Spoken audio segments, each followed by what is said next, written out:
자, 일요일 아침에 생겼던 북한의 미사일 도발. 그런데요, 이거다, 저거다, 봤더니 이거다.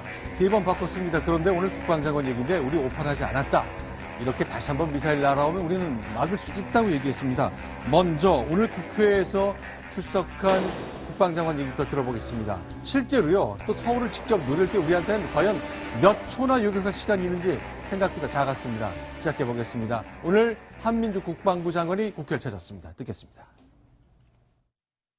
우리가 이 남북의 그 전쟁 당사자로서 북한의 무기와 에 대해서 왜 이렇게 번번이 오판을 하는지.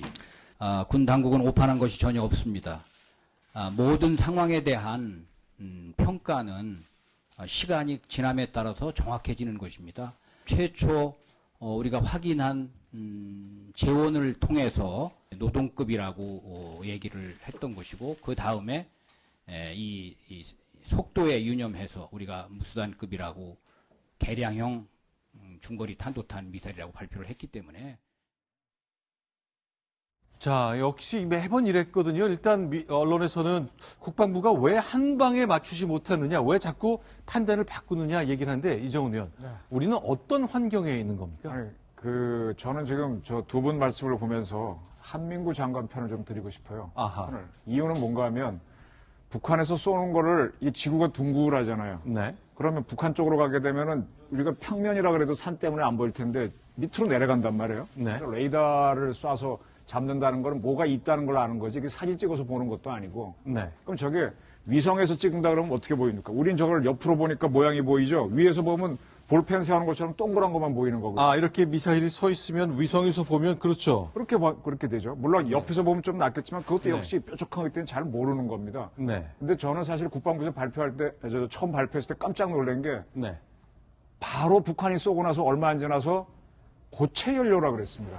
네. 우리 쪽에서, 네. 우리 군 당국에서. 그래서 고체 연료라서 내가 의심을 했었거든요. 왜냐하면 노동이나 무수단은 다 액체인데, 근데 결론적으로 고체가 밝혀졌거든요. 그럼 네. 우리가 뭔가 하면 저기서 나오는 불꽃을 보고 이미 판단을 했는데, 그러니까 우리가 헷갈린 거죠. 왜냐하면 쟤네들이 갖고 있는 지대지 미사일은 다 액체를 쓴다고 알고 있었는데, 북극성을 쏜다는 생각은 못 해봤던 거죠. 근데 네. 북극성을 쏴버렸기 때문에 우리가 결론적으로 속았지만 바로 고체인 걸 맞췄다는 거는 네. 굉장히 정밀한 정보 활동에 들어갔고요. 그 이름을 딱 못 찍었다. 그건 매우 어렵죠. 그런데 지금 질문 드리고 싶은 게, 우리가 갖고 있는 것이, 그러니까 저도 이게 맞는지 좀 검증을 해주셨으면 좋겠습니다. 이렇게 쏘면 이렇게 궤적만 점점 우리가 알 수 있다는 거예요. 이런 궤적을 알고 있는데, 미국은 뭔가 좀 더 있어서 새로운 걸 뭘 더 아는 겁니까? 미국이 더 정확하죠? 미국의 레이더망이 조금 더 정확할 수는 있겠지만은, 네. 저 속도 빨리나, 이걸 영상으로 찍는 게 아니잖아요. 레이더로 해서 이게 점만 쭉 보면서 이거 높이 네. 올라가는 고도하고 그 성격을 봐서 이게 무슨 미사일이라 판단을 하는 거니까,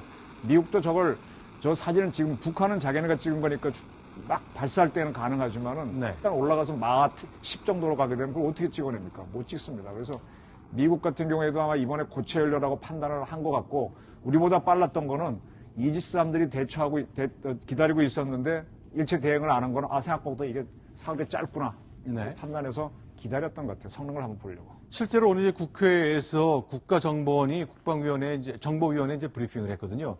이제 새누리당 쪽에서 이제 이름이 바뀌었죠. 자유한국당 쪽에서 브리핑을 했는데, 일단 국정원에서 왜 우리가 정확하게 첫날 첫 시간부터 알지 못했는지를 설명하고 있는데, 약간 에러 좀 있다는 얘기를 했습니다. 들어보고요. 과연 이것이 적절한 설명인지 계속 확인하겠습니다.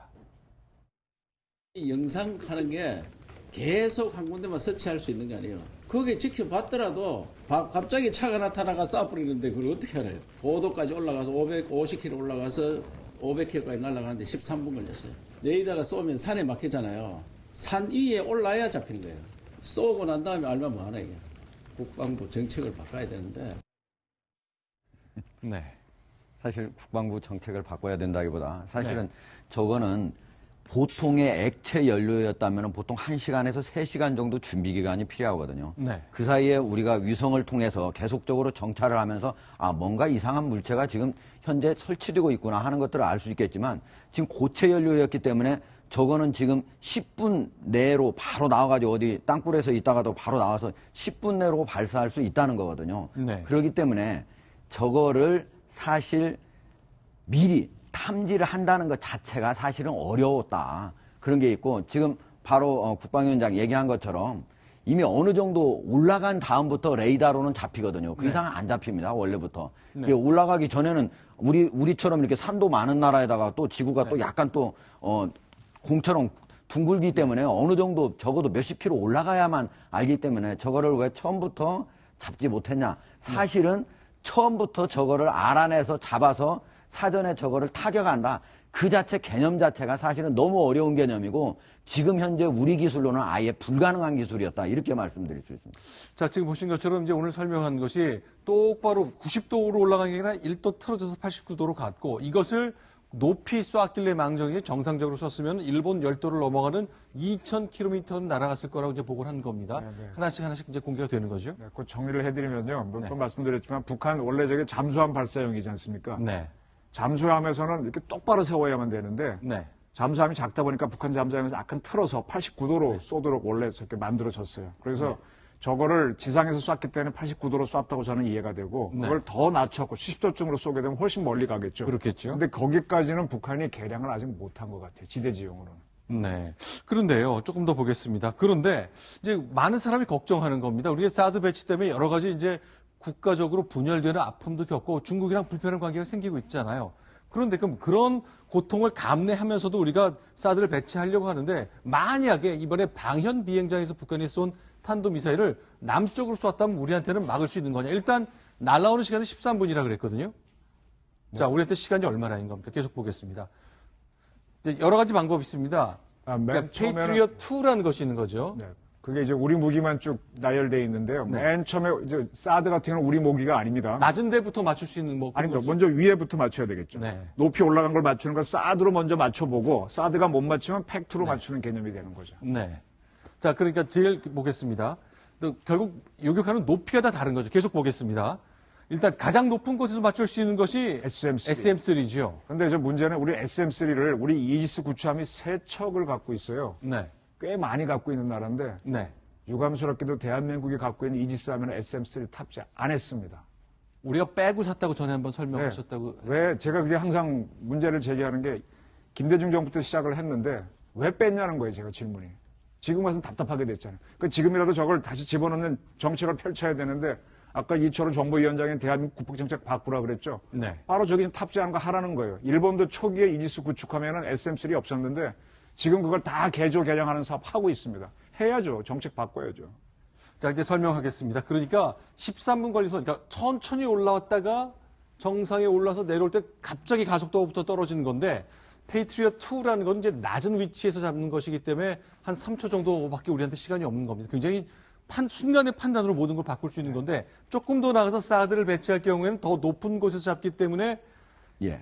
고도가 이제 40에서 150km 그 사이에 내려올 때 쏠 수가 있기 때문에 네. 대략적으로 45초, 50초 정도의 우리가 시간적 여유를 갖게 됩니다. 그러니까 지금 가지고 있는 우리의 팩2 그리고 미군이 갖고 있는 팩3 이거가 각각 모두 다 1초, 3초, 4초 이 정도의 여유만 있는데 비해서 네. 사드를 배치를 하게 된다면 그거에 거의 10배 이상의 시간적 여유가 있게 되는 겁니다. 네, 그러니까 그러면 SM3에 이지스함에 SM3도 달고 사드도 도입하고 팩2, 팩3도 해서 3세판 실험하게 방어의 기회를 갖도록 하자. 뭐 그런 개념 우리는 갖고 있는 겁니다. 그렇죠. 원래는 SM3를 우리가 일부러 안 하려고 한 게 아니고 미국에서 주지 않았기 때문에 그걸 네. 안 된 거고 이제는 우리가 또 도입을 하겠다고 하고 미국이 이제 동의를 하려고 하는 거거든요. 그렇기 때문에 이제는 SM3를 만약에 같이 하게 되면은 3중 어떤 요격 시스템이 갖춰지는 거니까 상당히 그래도 나아진다. 그럼에도 불구하고 사드 저거 한 개만 가지고는 북한의 미사일을 하나만 그냥 쏜다면 모르겠지만 여러 개를 쏜다면 사실상 어려운 거고 그러기 때문에 우리가 만약에 한 개를 한 다음에도 모자란다 하면은 네. 공군에서는 3개 정도는 더 필요하다. 네. 3기 정도는 더 있어야 된다라고 얘기를 하고 있는 겁니다. 자, 그러나 이제 오늘 이제 국방위원회도 그렇고 야당에서는 문제 제기를 좀 했습니다. 아니, 이렇게 시간이 없으면 또 북한의 미사일 발사를 처음에 한 2분 정도 몰랐다 그러면 도대체 요격을 어떻게 하는 거냐 문제 제기를 했거든요. 자, 정의당과 더불어민주당에서 문제 제기를 했습니다. 듣겠습니다. 이동식 발사대나 이런 어떤 그 고체 연료 미사일을 타격할 만한 전략들이 아닌 것이죠. 처럼 우리가 저것을 쏘아 올린 지 2분 만에 탐지했다면, 근데 그것이 어떤 형식의 미사일인지를, 그게 뭔지를 모르면 그거에 대해서 어떤 무기 체계로 대응할 건지를 알 수 있습니까? 그러니까 아까 말씀드린 대로 이게 카메라로 찍으면은 네. 고속 카메라라면 뭐 판단이 되겠는데 워낙 거리도 멀고 레이더로 찍으니까 네. 이 점으로만 보이지 무슨 모양인지 모르잖아요. 네. 다만 이게 성격의 속도가 얼마다 가는 걸로 봐서 이걸로 판단을 하는 거기 때문에 네. 지금 우 의원님 질문을 저렇게 하게 되면 답을 못하죠. 모르죠. 다만 이게 뭘로 판단된다는 걸 의견을 갖고 그 다음에 우리가 갖고 있는 사드나 팩2로 하는 건데요. 네. 지금 팩2가 마지막 낮은 단계에서 요격을 한다 그랬는데 팩2는 요격이 불능입니다. 그때쯤 종말 단계에서 워낙 속도가 빨라져 갖고 네. 그래서 사드를 들어서 더 높은 데서 속도 빨라지기 전에 맞추기 자는 거거든요. 네. 그리고 팩2는 기본적으로 미사일 요격하는 게 아니라 네. 비행기 잡는 겁니다. 그래서 우리는 대한민국은 미사일을 맞을 수 있는 미사일은 우리는 없습니다. 미군이 갖고 오는 사드만이 있고 팩3는 현재 그것도 역시 미국만 갖고 있고 그 팩3 역시 지지난 정부에서 도입하죠. 그렇게 말이 많았는데 그 정부가 안 했습니다. 사실은요. 전 세계적으로도 미사일을 쏘아서 다른 나라를 공격하기는 쉽지만요. 네. 그거를 다시 요격해서 맞추는 건 아주 어렵습니다. 네. 이 기술이 가장 발달한 미국이라도 할지라도 네. 어렵습니다. 지금 현재. 그런데 한국에서 우리 국방부에서 사전에 탐지해서 선제 타격을 하겠다. 이게 네. 킬체인이거든요. 네. 그리고 나중에 선제 타격 못하면은 우리가 KAMD라고 하는 게 이제 우리 나름대로의 한국형 미사일 방어 체계라고 해서 우리가 그거를 요격을 하겠다 되는데 네. 그렇게 얘기를 하는데 사실상 우리 기술 지금 현재 킬체인도 2022년에 완성되도록 되어 있습니다. 네. 현재 완성된 게 아닙니다. 네. 그런데 2022년이 되더라도 정부가 지금 얘기하고 있는 국방부가 얘기하고 있는 거는 사실상 현실화되기가 매우 어렵다. 네. 이건 진짜 지금 현재 우리의 기술로는 미국에 있는 기술로 한다고 하더라도 어려운데 네. 지금 우리는 어떻게 보면은 국방부는 그거를 사전에 탐지해서 북한의 미사일을 우리가 미리 선제 공격하나 아니면 오더라도 우리가 맞겠다? 이 자체가 국민을 속이는 일이라는 겁니다. 네. 적어도 아직 그게 안 된다는 거를 솔직히 얘기를 하고 어떻게 그러면 방어를 할 것인가 다시 연구를 해야 된다는 겁니다. 우리 국방장관이 국회에 나와서 사실 그거 안 됩니다. 면전이 있어야 됩니다. 6년 정도 공백이 있습니다라고 말하는 것 자체가 글쎄 북한이 이제 다 지켜보고 있기 때문에 그런 것 때문에 답을 못하는 것인지 아니면 정말 솔직하지 못한 것이 정말 여러 가지 뭐 속마음은 들어가 보지 않은 건데요. 네, 저도 뭐 한명훈 장한테 여쭤보고 싶은데요. 조금 네. 이제 보충 설명을 드릴게요. 지금 4D 작전이란 말이 여러 번 나왔었죠. 4D라고 하는 거. 네. 첫 번째가 디텍트라 그래서 발견을 하는 겁니다. 북한이 쏘려고 하는 조짐을. 이 전쟁이라는 거는 싸움하고 달려서 먼저 누가 날 때렸을 때 그때 응징하는 게 아니고 그래 너 계속 까불어? 그럼 우린 너 때릴 거야 하고 결심을 한미 대통령이 결심하는 순간부터 작전에 들어가는 거거든요. 그래서 북한의 미사일 기지가 어디 있다는 건 평소에 발견해 놨다가 네. 무조건 그쪽에서 쏘지 못하도록 교란을 하는 겁니다. 그 다음에 쟤네들이 쏘든 말든 바로 디스트로이 때려버리는 겁니다. 그 다음에 네. 거기서 살아남은 놈들이 몇 개 올라오면 그때 KAMD로 잡는 거거든요. 네. 근데 이 설명을 우리 군이 해주면은 굉장히 호전적으로 보이기 때문에 4D 작전을, 4D 작전을 하겠다는 얘기를 하고 자세히 설명을 안 하는 겁니다. 네. 다시 말하면 선제 공격을 하는 것이 우리가 사는 길인데 그거를 명확하게 얘기하면 도발로 보일 수 있기 때문에 안 하는 것입니다. 자, 그러면요. 결국 어떻게 바뀌어야 되는 겁니까? 실제 저희가 지도를 놓고 좀 그려봤는데요. 자, 하나씩 보겠습니다. 이런 곳에서 많은 이제 도발이 있을 것 같습니다만, 일단 노동미사일을 쏘았다. 이렇게 치면 아주 빠른 속도로 올라가서 떨어지잖아요. 계속 보겠습니다. 어떤 선택이 있는 거예요? 자, 그러니까 계속 지금 같은 얘기인데요. 북한이 미사일을 쏘고 난 다음에 우리가 그걸 막아내고 그 다음에 공격을 하는 거는 우리가 피해를 볼 수가 있습니다. 네. 그래서 아까 4D 작전이라고 하는 건 먼저 북한이 그래, 그럴 의사가 너희가 굉장히 정치적으로 의사가 있어. 그러면은 한미 대통령 합의 하에서 한미 연합사 간의 작전만에 들어가면은 디스트로이 네. 두 번째 D를 그래서 북한 지역을 때리는 거죠. 저런 표적들을 미리 제거하고 그 다음에 거기서 몇 개가 살아남아서 우리한테 오게 되면 KAMD로 만든 디펜스를 한 그런 순서로 진행되는 거거든요. 그래서 다시 말하면 근데 지금 이번에 북한이 쏜 걸 가지고 우리가 타격을 해야 되느냐 안 해야 이건 타격하면 안 되는 거죠. 그러니까 네. 지금 저는 국방부가 가는 노선은 대충 맞다고 보고요. 네. 다만 우리 국민들이 보기에는 조금 불만이 있을 수밖에 없는 상황이다. 그런 큰 오차가 있다고 말씀드리고 싶습니다. 네. 그래서 사실은 이제 선제 타격의 개념이 두 가지가 있는데 네. 북한의 공격이 임박했을 때 그거를 사전에 탐지해서 그 원점을 타격하는 게 있고 네. 그거는 아까도 지금 우리 이정훈 위원도 얘기를 했지만 상당히 어렵지 않습니까? 네. 그거보다도 이전에 예방 공격을 통해서 그러니까 북한이 미사일에다가 핵탄두를 탑재를 해서 실전 배치했다 하면은 설령 공격의 징후가 없더라도 먼저 공격하는 게 지금 미국에서 나오는 선제 타격의 개념입니다. 그거를 할 것인가 말 것인가. 그렇게 할 경우에는 먼저 어떻게 보면은 전쟁을 일으키는 거나 마찬가지인데 네. 과연 그런 것들은 국민들은 우리는 어떻게 여론은 어떻게 갈 것인지 미국민들은 다 그거를 동의할 것인지 말 것인지 네. 중국은 어떻게 보냐 그 문제는 상당히 복잡한 문제여 가지고요. 사실 네. 그렇게 쉬운 일이 아닙니다. 자, 결국 우리가 이렇게 논의하는 가운데 시간은 굉장히 오래 걸릴 것이고 외교적 문제도 얼마든지 생길 수 있고 중국이 계속 반대할 가능성이 많지 않습니까? 그 사이 이제 북한은 미사일 다양한 엔진 실험도 하고 계속 실력만 키워갈 가능성이 많은데 결국 이정훈 의원께 정리 차원의 질문 하나 드리겠습니다. 지금 위협 상황 점점 높아지고 있습니다. 우리가 그럼 뭘 해야 됩니까? 돈을 더 써야 됩니까? 생각을 바꿔야 됩니까? 외교를 더 잘해야 됩니까? 생각을 바꿀 타임입니다.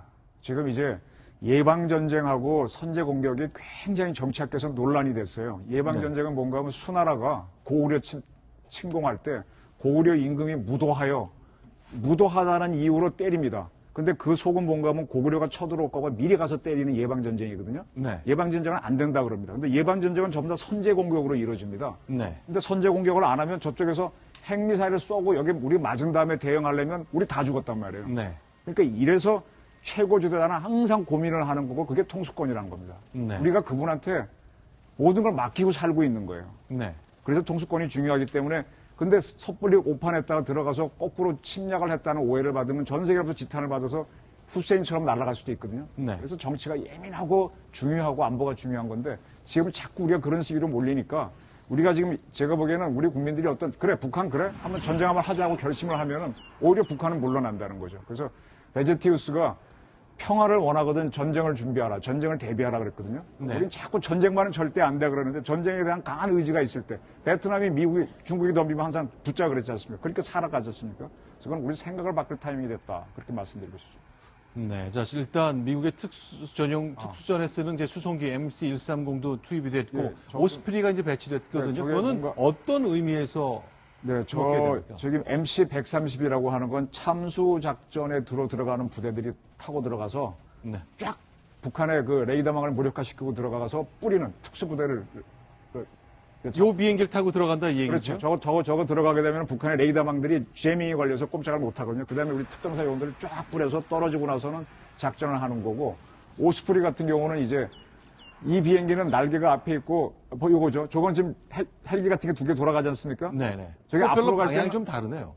예, 위로 돌잖아요. 그걸 앞으로 90도 내리면은 보통 비행기처럼도 앞으로 날아가요. 네. 그래서 저게 바로 수직이 이루게 됐다가 수직 착륙도 할 수 있고 똑바로 갈 수 있는데 지금 해병대 특수수색대 요원들이 내리고 있는데 역시 네. 특전 요원들을 투입하는 대형 수송기, 헬기 그런 개념입니다. 저런 것들이 자꾸 온다는 거는 어떤 참수 작전을 염두에 두고 일본에 있는 미군들이 한국에 와서 작전을 한번 연습하고 빠지고 연습하고 빠지고 반복한다는 얘기죠. 일부러 공개하는 거로 봐야 되는 거죠.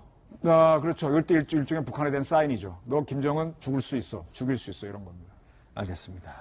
자, 지금까지 이제 있었던 어제 일요일 시작된 북한의 미사일 도발에 따른 그 오늘 국회 상황까지 정리를 해봤습니다. 두 가지 소식 봤고요. 이정훈 편집은 여기서 인사를 드리겠습니다. 고맙습니다.